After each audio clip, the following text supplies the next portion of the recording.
Bonjour, vidéo 0039B sur faut-il être puriste? Alors, c'est une vidéo 39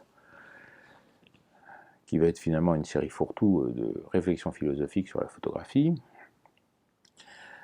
Cette vidéo vient en amusement, en réaction à plusieurs vidéos que vous allez pouvoir voir chez d'autres youtubeurs comme je pense à Arnaud Thierry, qui a une chaîne qui s'appelle le Studio de Poche, où il vous explique des choses très très bien, et ainsi de suite, et qui mérite le détour, même s'il l'a un peu abandonné. De toute façon, vous prenez dans l'ordre les vidéos, voilà, donc vous avez des chaînes, en autre chaîne photo qui marche très très bien, et oui, virgule est beaucoup mieux que la mienne, il n'y a pas de souci, et où ils disent des choses intéressantes. Bah, vous avez Arnaud Thierry, vous avez le Studio de Poche, Arnaud Thierry, le Studio de Poche, vous avez ah, Sylvain Lepoutre, avec Mon Petit Réflexe, qui lui a une démarche différente. Donc c'est pareil, si vous débutez, prenez-les dans l'ordre chronologique où ils les ont tournés, parce que, notamment Sylvain Lepoutre, il a fait une chaîne sur R2, bah, je découvre la photo, et puis je vous explique mes galères, et je vous explique ainsi de suite, et voilà, et j'évolue. Et donc c'est aussi une chaîne qui, dans ses premières dizaines d'épisodes, est aussi didactique. Voilà. Puis après, bon, bah, ça a dérivé vers un autre format. Et puis lui, il est plutôt axé photo de paysage, par exemple. Vous voyez, et Canon. Donc, si vous voulez quelqu'un qui vous explique comment fonctionne votre Canon, bah, allez le voir. Et donc, Arnaud Thierry, il a un personnage, le puriste, l'ayatollah du mode M, et ainsi de suite. Et donc, on peut se poser la question de faut-il être puriste? Et puis, il y en a un autre qui, c'est apprendre la photographie, qui aussi a un personnage sur le purisme, et des choses comme ça. Et donc, ça vaut le coup de. Et donc, tous ces gens-là tirent gentiment à boulet rouge sur, sur ce personnage-là. Tous ces gens-là tirent à boulet rouge sur ce personnage-là, sur le puriste, sur l'art 2. Oh là là, qu'est-ce qui nous fait chier, qu'est-ce qui nous emmerde. Je résume, j'ai lu le corps, je force le trait. Et ben moi, je ne suis pas du tout d'accord avec eux. Voilà. Et donc, j'ai mis en sous-titre faut-il être puriste? Oui, mais gardez-le pour vous. Voilà. Alors, ça veut dire quoi être puriste exactement? D'abord, on pourrait se poser la question, et ainsi de suite. Euh, Moi, je pense que c'est une question d'ego, d'ambition et de moyens. Voilà. On peut résumer à ça. Et c'est aussi pour ça que j'ai fait cette chaîne, parce que j'avais un peu trop l'impression, j'ai toujours eu l'impression, que ceux qui savent expliquent à ceux qui ne savent pas des choses en omettant plus ou moins consciemment, et souvent volontairement, un niveau d'explication qu'il estime être trop compliqué pour que l'autre va avoir du mal à recevoir et à comprendre. Et quelque part, bah, c'est salaud de faire ça. Je veux dire, si, on te demande, si tu demandes une explication, si tu demandes à apprendre quelque chose, on t'explique par une métaphore, par un truchement, par un truc comme ça, sans vouloir t'expliquer réellement, physiquement, comment ça se passe et comment ça se fait, bah, ça veut dire qu'on te prend pour un con. C'est-à-dire qu'on t'estime incapable de comprendre ce que lui a peut-être eu aussi du mal à comprendre. C'est peut-être plutôt ça la vérité. C'est-à-dire que la personne explique mal les choses, ou d'abord, quand la personne explique mal les choses, c'est certainement parce qu'il ne les a pas compris lui-même, et du coup, ou qui te prend pour un con. Ou qui te prend pour un con. Moi, quand j'explique quelque chose à quelqu'un, un stagiaire, une chose comme ça, ou comme là, je vous ai expliqué la photo, j'explique le phénomène. Voilà, j'explique le phénomène par A plus B, par les normes, par la raison du pourquoi, du comment, et s'il y a besoin d'expliquer en utilisant les logs, et ben j'utilise les logs, parce que voilà, je pars du principe que vous êtes aussi intelligent que moi et que vous êtes capable de comprendre ce que je comprends. Voilà. Je suis capable de vous le transmettre, ça c'est un autre problème. Mais bon, est-ce que voilà. Et du coup, ça va se... C'est ce qui va transparaître dans le personnage du puriste. Parce que l'un ou l'autre, il vous parle du puriste sur l'air de ah oui, mais c'est. Enfin bon, il y a deux, trois vidéos drôles. Enfin, c'est drôle, ça vaut un sketch des inconnus quasiment. Vous allez voir la vidéo sur les accessoires de Arnaud Thierry ou sur les objectifs, c'est très drôle. Bon. Et donc du coup, la question c'est donc je vous ai dit, c'est une question d'ego, d'ambition et de moyens. Et alors du coup, bien sûr, on ne comprend pas quand on est arrivé à certains niveaux, ou qu'on a mis certains moyens, ou qu'on a mis, ou qu'on pense qu'on le voit bien, on ne comprend pas que des gens, entre guillemets, se contentent de choses moins bien, de choses où ils ne font pas l'effort de comprendre. Et donc du coup, on va vous parler des ayatollahs du mode M, et ainsi de suite. Voilà. Et donc dans votre démarche d'apprendre, d'accéder à un niveau photographique, c'est moi-même, c'est quelque chose que je ne comprends pas. D'abord, moi personnellement, j'ai appris la photographie avec des boîtiers qui n'étaient pas automatiques, donc il a bien fallu que je me démerde. Voilà. Et c'était il y a à peine 40 ans. Hein. Donc, alors oui, bon, d'accord, il y a eu des progrès, et ainsi de suite, mais est-ce que ça améliore réellement les photos et ainsi de suite.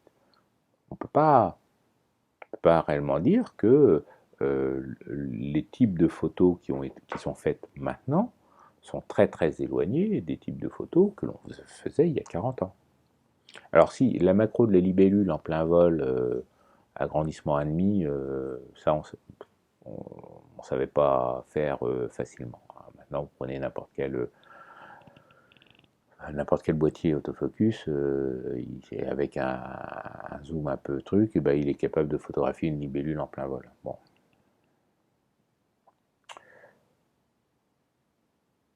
C'est quand même mineur comme apport. Hein. Et donc du coup, moi, ce que je pense, et ce que j'aimerais vous partager avec vous aujourd'hui, c'est que euh, à mon avis, il n'y a aucun souci à mettre toujours la barre trop haut. Voilà. Quand vous voulez faire quelque chose, quand vous voulez apprendre, des choses comme ça, c'est pas le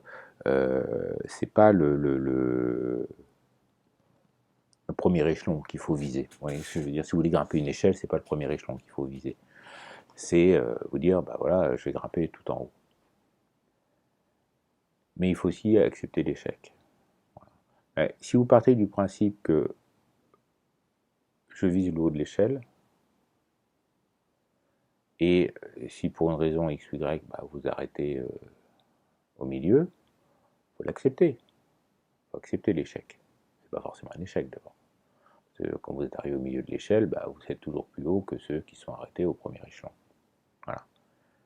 Mais c'est ça qu'il faut se dire d'une manière générale, c'est que viser trop haut n'est jamais un souci, n'est jamais un problème. Et puis des fois, vous y arrivez. Parce que finalement, ça n'est pas compliqué. Rien n'est compliqué en photographie. Après, c'est une question d'ego. C'est en quoi vous devriez-vous accepter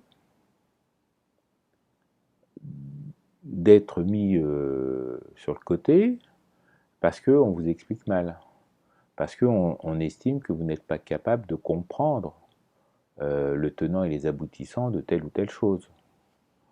ou vous n'êtes pas assez bien pour avoir tel type de matériel, ou vous n'êtes pas assez bien pour avoir tel type d'objectif, ou d'utiliser telle technique, telle chambre de grand format, ou ou tel appareil, ou tel mode, et voilà. Et pourquoi vous n'auriez pas le droit, vous aussi, d'utiliser le mode manuel? Voilà. J'ai maintenant des appareils qui fonctionnent en mode automatique, des choses comme ça. Bon, c'est exceptionnel que je les mette en mode automatique. Voilà. Parce que un automatisme, il faut pouvoir le surveiller. De mon point de vue, c'est plus compliqué de surveiller un automatisme, ça demande plus d'attention que de régler un mode manuel. C'est pour ça que je ne comprends pas. Euh, c'est de bon ton d'expliquer, oh là, oui, ouais, mais quelqu'un qui est capable de surveiller en live son automatisme est autrement plus doué que moi. Mais ils ne le font pas. Alors, ça devient de moins en moins vrai avec les modes de mesure multizones qui sont capables d'anticiper des rendus et des choses comme ça. Oui, bon, d'accord, je veux bien. Mais moi, quand je veux faire reprendre mon cadrage et revoir la même photo, parce que si j'ai pas changé la vitesse ou le diaphragme, ça le fait. Alors si je suis en automatisme, le fait de cadrer un tout petit peu plus à gauche ou un tout petit peu plus à droite va faire rentrer un peu plus de ciel, un peu moins de ciel, un peu plus de neige, un peu plus de tête à ginette et ainsi de suite, et va me changer les paramètres. Et je n'aurai pas exactement la même exposition. C'est pareil, on peut survivre à ça. Voilà. Donc c'est une question d'ego, c'est est-ce qu'on accepte d'être traité comme un photographe de seconde classe, incapable de, de, de, de sortir de le barillet en position verte. C'est cet aspect-là. Donc, puriste, il faut l'être pour soi. Il faut l'être pour soi, pas pour les autres. Quelqu'un dit ah ben moi j'ai un Canon, je suis en mode automatique, autofocus continu, prédictif, avec cerveau, anti-vibration. Ouais, très bien, très bien. Ouais, ouais. Bon, bah, écoute, hein, c'est ton choix, c'est ton choix. Moi, je préfère faire ma mise au point manuelle, même si des fois je me plante. Je préfère avoir un mode manuel, même si des fois j'aurais dû tourner un peu la molette ou pas, et puis je l'ai pas fait, ou au contraire, mais je décide de mes paramètres. Voilà. Entre guillemets, moi je fais mes photos. Vous orientez vaguement votre appareil pour que l'ingénieur japonais fasse une photo qui pense bonne. Donc c'est une question d'ego. Voilà. Après, c'est une question d'ambition. Alors c'est quoi une question d'ambition exactement et comment c'est éloigné de l'ego? Bah, c'est-à-dire que la photo peut être pour vous un moyen d'enregistrer des souvenirs, un moyen de vous faire plaisir, un moyen de surmonter un problème technique. Voilà, il y a plein de façons de faire de la photo. Un moyen de tripoter un appareil qu'on a trouvé joli. Un, un statut social. Genre, moi monsieur, j'ai un Leica. Voilà. C'était une de leurs pubs. Hein. C'était une de leurs pubs, ça, dans les années 80 ou un truc comme ça. Où on te vend le statut social. Voilà. Bon. Et donc, du coup, et puis il y a des gens qui s'y prennent au jeu, et puis au point qu'ils ont envie de faire leur métier. Personnellement, c'est quelque chose que je vous déconseille. Hein. Je veux dire, j'ai été confronté au problème. J'ai porté les valises pendant, je sais pas, 6 ans, 5 ans, 6 ans, pour un photographe, le samedi, le dimanche, le mercredi après-midi, et puis j'ai vu la réalité de son boulot. On faisait des choses intéressantes, hein, mais ça représentait 20% du temps. 20% du temps. le 80 autres pourcents, 80 à 90 autres pourcents du temps, bah, il gérait les affaires courantes, il gérait le laboratoire, il gérait les clients, il gérait la préparation des prises de vue, et ainsi de suite, quoi. Voilà, donc si votre donc voilà, donc je suis tenté de dire, si quelqu'un me dit je fais quoi comme école pour devenir photographe, bah, tu fais une école de commerce pour apprendre à gérer une entreprise, à gérer une boîte, parce que de toute façon, l'aspect technique de la photo n'est pas compliqué. L'aspect technique de la photo n'est pas compliqué, et l'aspect artistique de la photo, tu l'as ou tu l'as pas. Et voilà, donc ça s'apprend pas, ça s'éduque pas. Voilà, il y a des gens, tu leur demandes d'imaginer une île déserte, t'as un paquet de purée de mousseline avec un cure-dent posé dessus, quoi. Voilà, c'est ça. Et, euh, et cet aspect-là ne s'apprend pas. Donc, bah, ça va être finalement une vidéo très courte. Faut-il être puriste? Bah, c'est vous qui voyez. C'est vous qui voyez. Moi, personnellement, je pense que oui. Il faut viser l'excellence à chaque fois. Parce que vous allez faire une photo, la photo, vous la faites pour vous, vous la faites pour vous, mais très souvent, on les présente, on les montre. Bah, si les gens disent ah, elle est bien ta photo, ah, il est joli ton sujet, ah, c'est bien traité, ah, ça fait plaisir, ça fait plaisir. Donc, le... des fois, on voit sur des forums des photos, c'est flou, il y a un flou de bouger, c'est flou de mise au point, il y a un flou de bouger, il y a 3-4 masses lumineuses et tout le reste est dans le noir, et ainsi de suite. Et la photo fonctionne quand même, la photo est bonne quand même. On ne sait pas si c'est voulu ou si c'est un concours de circonstances heureuses qui fait que le résultat est beau, mais voilà, des fois ça marche. Mais, et puis des fois, à contrario, vous avez des photos, c'est net partout, il n'y a pas une trace de doigt, il n'y a pas une trace de calcaire sur le négatif, il n'y a pas une rayure, il n'y a pas... il n'y a pas un poil de cul, il n'y a rien, c'est beau, c'est parfait, c'est techniquement parfait. Et puis la photo, elle raconte rien, elle raconte rien, c'est mort, ouais, bon, voilà. Donc, ce côté élitiste de la photo, ben, je vous dis, c'est quelque chose à voir avec vous et vous. Ça ne concerne que vous. Où vous voulez aller, jusqu'où vous voulez aller, de quoi vous allez vous contenter, de quel, si vous présentez vos photos, de quel retour vous allez vous contenter. Voilà.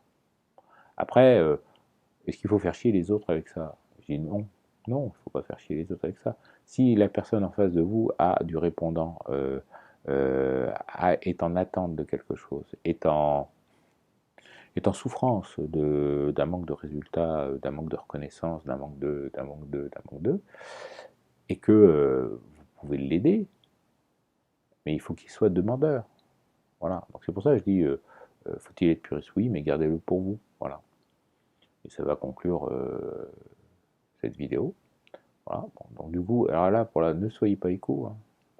Apprenez, apprenez, évoluez, remettez-vous en question, voyez s'il n'y a pas à gratter à gauche ou à droite, lire un livre, et ainsi de suite. Voilà. Moi, j'étais, il y a 15 jours, j'étais chez Emmaüs, parce que j'ai un copain qui adore faire les brocantes, donc on a été se balader dimanche matin chez Emmaüs. Bon, j'étais regardé les livres, je suis allé dans le rayon photo pour voir ce qu'il y avait, et je suis tombé, sur des bouquins, parce que je m'étais dit, tiens, je vais faire une vidéo sur les bouquins, et donc il m'en manquait 2-3 pour faire des exemples, et ainsi de suite.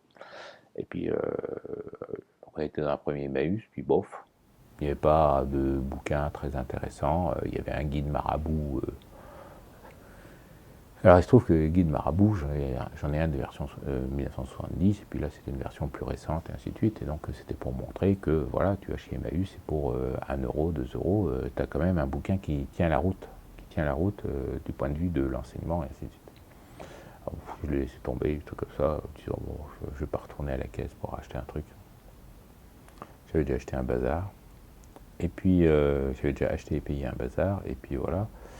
Et du coup, on était faire un autre, et puis là, bon, je vais voir quand même. Alors j'ai retrouvé le même guide marabout, donc c'est-à-dire que dans 2 Emmaüs, il était déjà 3 exemplaires. Donc ça, ça a bien fonctionné, les guides marabout. Et effectivement, c'est des choses qui sont plutôt bien écrites et plutôt bien didactiques. C'est très correct, et voilà.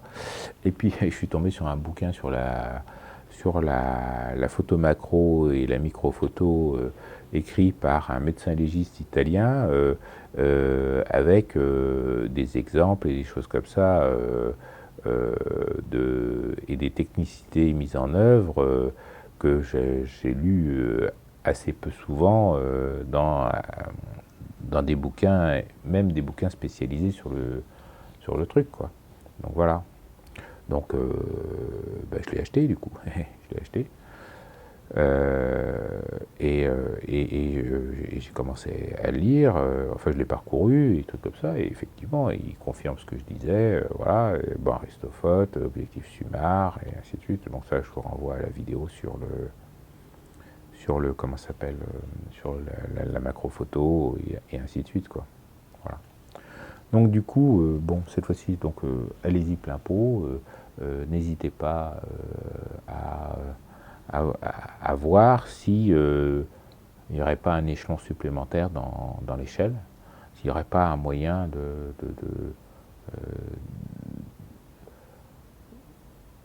parce que vous ne savez pas si le niveau que vous avez atteint est le niveau maximum. Vous ne savez pas si la façon dont vous faites certaines choses, il n'y aurait pas une façon un peu mieux, ou d'aller un peu plus loin dans le système ou dans le procédé. On ne sait jamais. L'échelle du mieux n'a pas d'arrêt. Et c'est sans limite, c'est une échelle ouverte. Donc peut-être que votre objectif ou votre boîtier, que vous trouvez très très bien et qui vous satisfait, vous ne savez pas, parce que sur les forums et des choses comme ça, on voit que des toutes petites imagettes. C'est de la merde ce qu'on voit, point de vue résolution et ainsi de suite. Mais si vous avez l'occasion d'aller dans les expositions, de croiser des gens, dans les sorties photos et ainsi de suite, vous discutez, et voilà, et puis vous voyez les photos en vrai, et ainsi de suite, et puis bon, vous apercevez que, ah ouais,